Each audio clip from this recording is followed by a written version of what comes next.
Opportunity miss பண்ணிட்டீங்கன்னு தான் சொல்லணும். ஏன்னா இந்த மாதிரி விஷயம் இனிமேல் எப்போ நடக்கும், எங்கே நடக்கும்லாம் யாருக்கும் தெரியாது.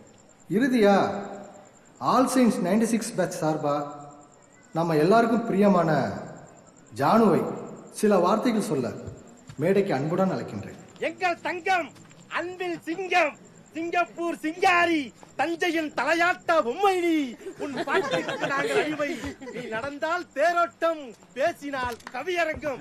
ஜானு, நீ பேசுறா தங்கம். அமைதியா இருப்பா. I'm so happy. பாதி வயசு குறைஞ்ச மாதிரி இருக்கு. எல்லாம் மாறி இருக்கும், எல்லாரும் மாறி இருப்பாங்கன்னு நினைச்சுதான் வந்தேன். ஆனா எதுவுமே மாறல. எனக்கு திரும்பவும் அந்த ப்ளூ அண்ட் ஒயிட் யூனிஃபார்ம் போட்டு உங்க